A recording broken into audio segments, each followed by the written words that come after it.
So the reading this morning comes from the Gospel according to John. I'll be reading from chapter 1, verses 1 to 14. If you'd like to read along, you can find it on page 91 of the back section of your red pew Bible. And this is John's version of the Christmas story.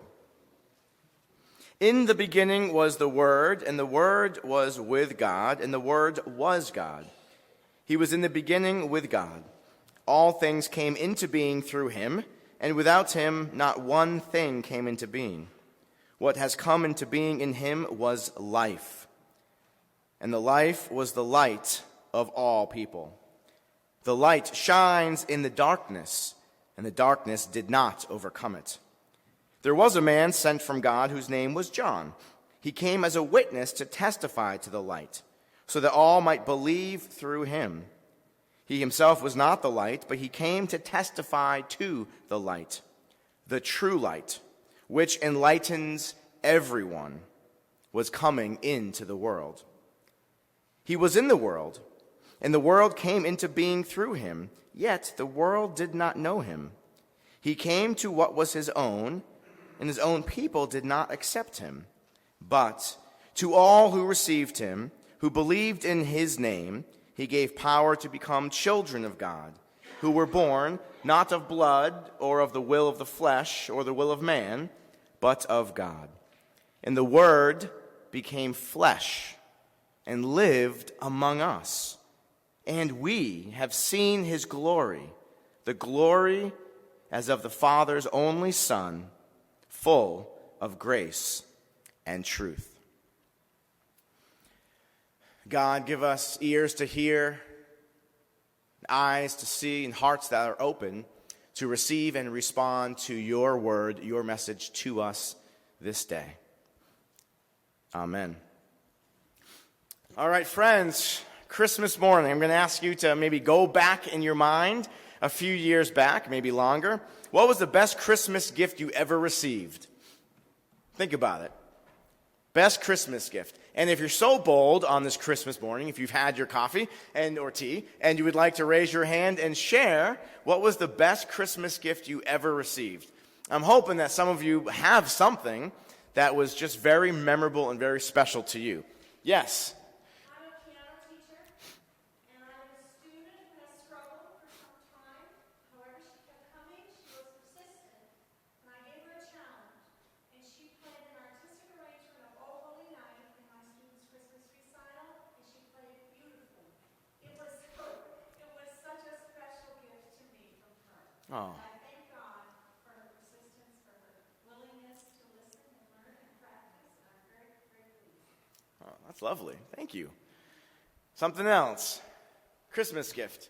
Biddy. An orange? Wow. During the war, you hadn't seen oranges. Wow. Yeah, that would be a very special gift. Oh. Thank you for sharing. I saw another hand back there. Jean. It came a few days early, but on the 19th, my firstborn, my son, was born. Oh. It was a very special. That's very special. Thanks. Anyone else? Sorry, Mom. Very similar to you, 10 years ago, our very best Christmas gift was the birth of our two twin grandsons.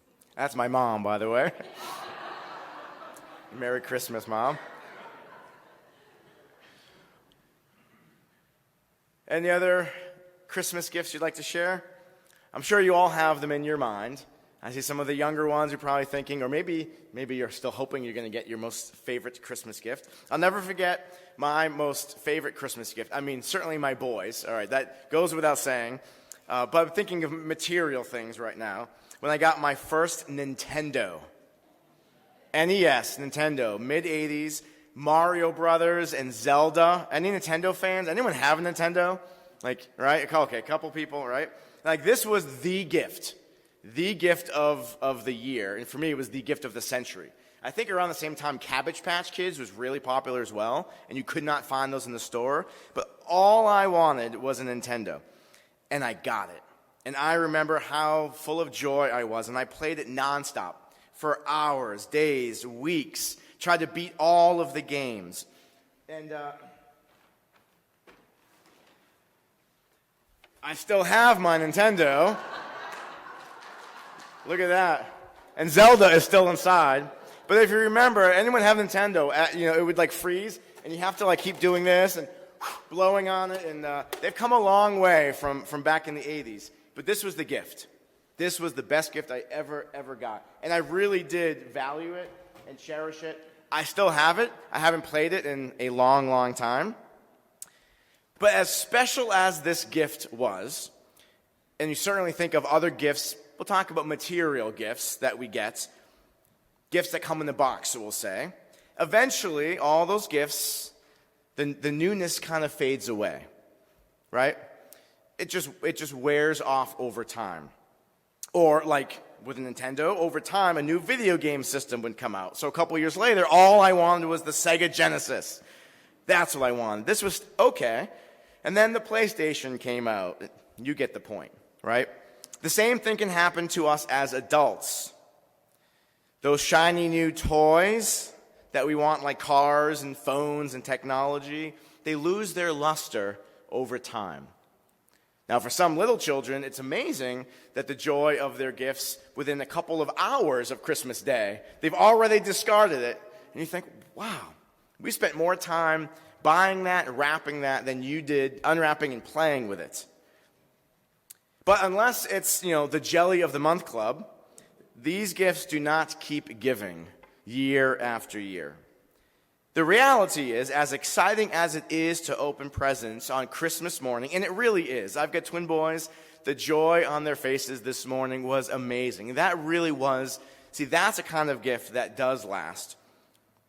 And many of the gifts that we give in exchange are really expressions of thoughtfulness and care and love.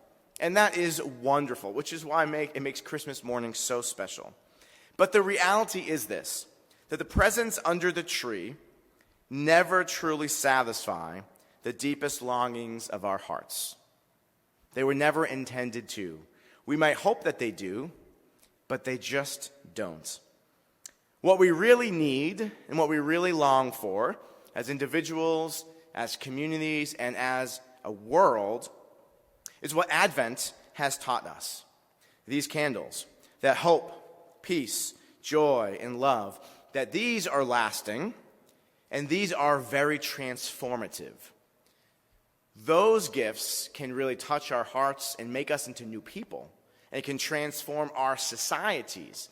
And in fact, the world.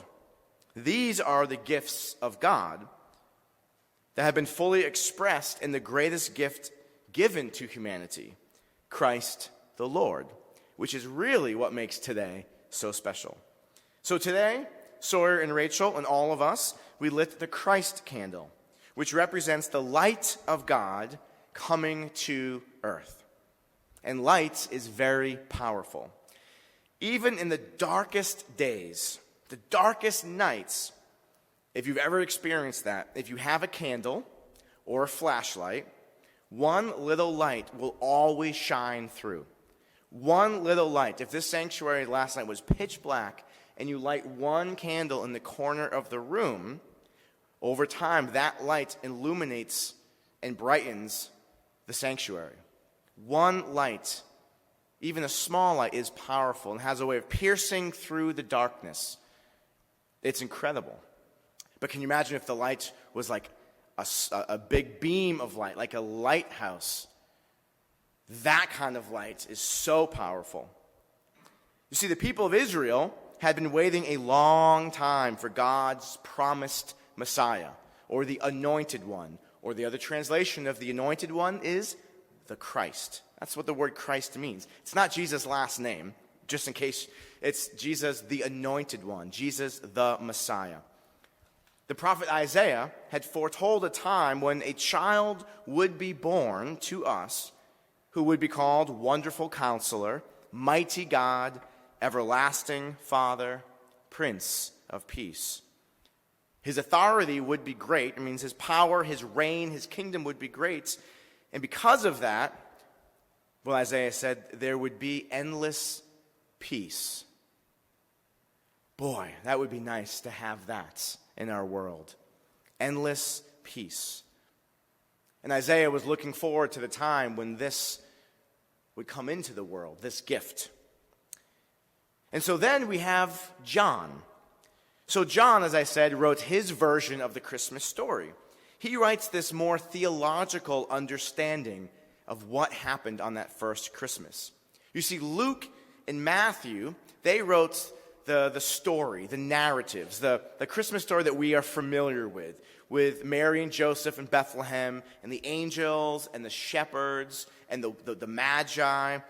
Luke and Matthew wrote those two. Luke wrote as a historian. He actually said he went around to get eyewitness testimony and accounts. And he was a doctor and a historian and a fact finder. He said this, I set out to write an orderly account of all those things that happened so that you would believe. And Matthew was writing to a different audience as well, specifically Jewish audience, to help them believe that all that the prophets had been waiting for did in fact come in Bethlehem that Christmas. So that was their their aim. But John, he focused on what this event meant on a cosmic scale. Like, was this just an interesting story that took place in a relatively obscure village in Israel that kind of related to a particular religious tradition? Or did something much grander occur? Did something happen that had impact on a cosmic and global scale that could change the course of history and humanity's relationship with God? Because if so, that's a big deal. So John's prologue culminates with this breathtaking meditation on the lengths to which God has gone to reach us with God's illuminating love. John writes, "The Word became flesh and made his dwelling among us." Or as one version called the Message paraphrase, which I kind of like, "The flesh and blood Word moved into the neighborhood. God came and made residence with us." And that was the very light of God that had come into the world in the person of Christ. And this light is powerful, so much so that the darkness doesn't stand a chance. See, it's interesting. The Greek word, alternatively rendered as overcome or understood, is katalambano, which means to take hold of or to grasp. We sort of need more than one English word to try to understand the full intention of that. But that the light has come and the darkness has not, cannot, and will not ever be able to understand it, to take hold of it, or to grasp it, because the light is too powerful and too strong. And John understood this because he had the gift of perspective when he was writing these words. He wrote these words years after Luke and Mark wrote their versions of the Christmas story, because John had seen the light of the world with his own eyes. He had gone fishing with him. He has eaten with him, prayed with him. He's watched him endure the most horrific death imaginable and then do the unthinkable, come back to life.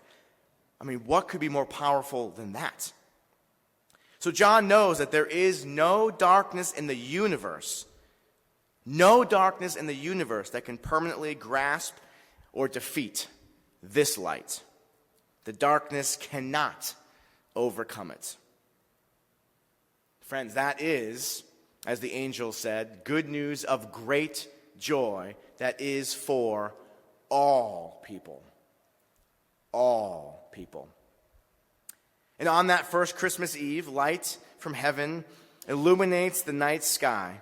Light can be bold and beautiful and even blinding. And that is actually a good thing if you're terrified. If you are stuck in a season of your life in deep darkness, you want the light to shine. You want the light to be bright and almost blinding, because that's how powerful and strong the grace of God is. When I was a little child, I was given a ceramic Christmas tree with colored lights. Now, this tree had a light bulb down below, which would give light up through the ceramic tree, which is about yay high, and it would make the red and the yellow and the green little ceramic bulbs would make them glow. My grandmother made these ceramic trees for her children, and my mother gave me this tree. And I remember loving this tree and finding comfort in this tree. I had this tree in my bedroom. It was in our house for a long time, and it was the symbol of Christmas. And over time, it was given to me, and I placed this tree in my bedroom. It brought comfort to me. When I was a really little kid, I might have been scared of the dark, who's not? And I would look at this tree and just see the light. But I also know that the light represented my mom and my dad and my grandparents, my grandmother who made that tree, and their love was always surrounding me, and I felt comfort. Over time, over years, talking 30, 40 years, many of those little colored bulbs broke off or were lost. And in fact, I'm not sure when it happened, but the star at the top broke off. So there's a hole at the very top of this ceramic tree. But this tree has survived. I brought this tree with me to college and to my first home. I brought this tree with me to France and to Connecticut and here in Vermont. This tree is still in my bedroom, illuminating the night. It has stayed with me, and through the years, and through all of the moves, and through all of the cracks, and through all of the brokenness, and through the aging process, the light continues to shine. That light bulb is still there. The light shines in the darkness. And in fact, what I've discovered with this tree and in my own life is that the more holes that are in the tree, the greater the light shines in my bedroom. The greater the light illuminates my life. You see, because of the gift of God, for to us a child is born, to us a son is given. The light of Christ, friends, is here. It came, it is here, it is with us, it is in us. And through the years, the magic of Christmas morning might change for us. And our lives may become more full of cracks and holes and missing pieces. But all the more, when that does happen, and the aging process takes its toll, the light of God's love radiates and shines more and more brilliantly. And the darkness has not and cannot ever overcome it. And this gift of God's light, the light of Christ with us, for us, and in us, never fades away. It never needs to be boxed up again or returned. This is an amazing gift that actually does keep on giving all year through. So thanks be to God for his indescribable gift to us all. And Merry, Merry Christmas. Amen.